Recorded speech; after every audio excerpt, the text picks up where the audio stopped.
Hey, what's up, everybody? Today, I want to tell you something really important, and I want you to listen to me. Having 10 diehard fans is way better than having 3 million followers. Like, what? Who wouldn't want to have 3 million followers? I know everybody wants to have millions and millions of followers in their social media, but I would prefer to have 10 diehard fans that watch everything I put out, that buy everything that I put out, and that I can make a living from instead of 3 million followers that don't engage whatsoever. So here's a quick story. When I started in the online world, I remember someone told me, well, the best way to get followers is to do ads to Bangladesh or countries in Asia that, and no disrespect, this is what they told me, that they will like everything they see on Facebook. So that's what I did. That was like 4 years ago. And I paid like $15 and I got thousands and thousands of likes on my Facebook page. Well, guess what? First, I started getting marriage proposals and really weird messages and really weird people telling me like that they wanted to follow me, and it was really weird. And that's when I realized I don't want to have millions and millions of followers if they are not my ideal client. So guys, it is better to have 10 die-hard fans than to have 3 million followers that are not engaged with your content. So in this video, I want to show you five ways that you can engage with your audience and really get them to become your fans that will later on buy from you and follow you and see your content and really be your ambassadors. Like, think about it. If you have a die-hard fan that is telling everybody about you, that is even better marketing than doing Facebook ads and doing all these crazy marketing strategies, right? So let's talk about the 5 ways to engage with your audience. So before I give you the 5 tips, please never make the mistake that I made to buy followers on any platforms. That is the worst thing you can do, because you're going to have a following that is not actually your ideal client, and then everything is going to be super messed up. And if you're doing Facebook ads, then Facebook is going to think that all of those people that like your page are your ideal client, and they're going to start showing the ads to them, and guess what's going to happen? Your ads are going to fail. So never do that, all right? So how do we engage with our audience so that they become die-hard fans instead of just like regular not die-hard fan people? All right, so number 1, you're going to talk directly to your ideal client, right? So before you do all this, you need to understand who your ideal client is, right? So when you talk to them, when you make videos, you need to talk directly to your ideal client. You don't go out there to sell your products to a massive stadium full of people. You go and talk to them one-to-one. So when I talk to my clients, my clients are female coaches, they're amazing. I'm like, well, just imagine that you're going to an event or that you're at a restaurant and you happen to meet your ideal client. Your ideal client is standing right in front of you. How would you talk to them? What would you ask them? What would you tell them, knowing that they're right in front of you and they're your ideal client? So when you speak in your videos, in your messaging, in your sales pages, in your copy, you need to talk directly to your ideal client.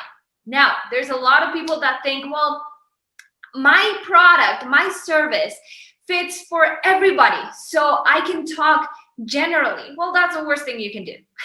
You need to really understand who your ideal client is and talk directly to them so they feel identified with your messaging. They feel the connection, the emotional connection.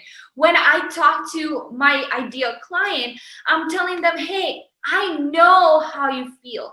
I know how frustrating it is to put Facebook ads out there and getting absolutely nothing in return. I know how frustrating it is to want to automate your funnels and not being able to deal with the techie stuff, right? I know who my ideal client is and what their pain points are, and I need to talk directly to them, all right? So that accounts for all of your messaging, not only when you're talking to them one-to-one, but also in your videos, also in your marketing, in your Facebook posts, in your Instagram. So that way, when you're talking directly to your ideal client in your Facebook post or in your social media post, you will only attract your ideal client. If you're saying constantly like, this is perfect for online coaches and female, and like you're describing your ideal client, then you're going to repel everybody that's not your ideal client and that you don't want inside of your community, right? So we not only want to attract our ideal client by talking directly to them, to their pain points and connecting emotionally, we want to repel everybody that's not our ideal client. All right. Now, the second thing that I want you to do is I want you to tell your story. You have no idea how impactful, how important it is for your audience to listen to your story, and that's how they will engage. That's how they will connect emotionally. And this is something that I tell my clients all the time. Like, yeah, I know that you are doing something similar to this other coach, but what makes you unique is your story.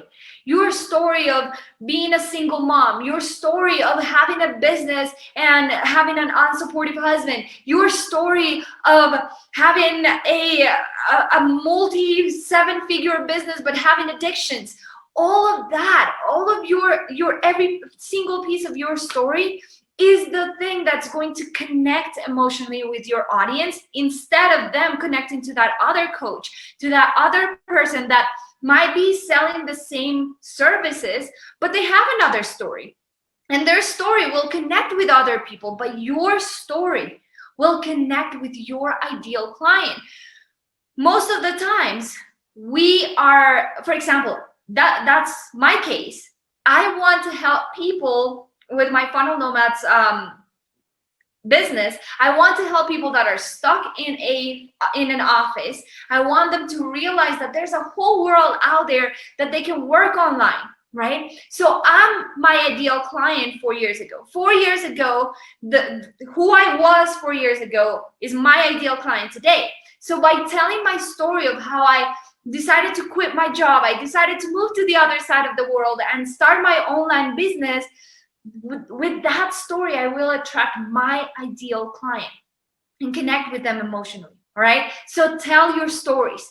Now, the third thing is give unique value and insights. Yeah, there's another coach doing exactly what you're doing.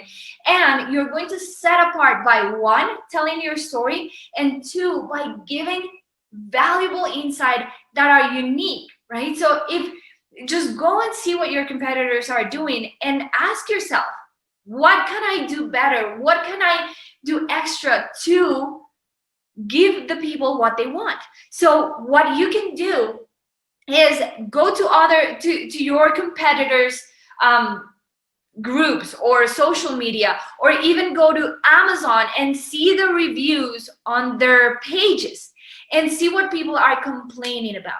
If you can solve their problem and give them something extra to avoid that complaint, then you have the advantage, right? Give unique insights, do unique things. If your competitors are not doing reels right now, then go and do reels.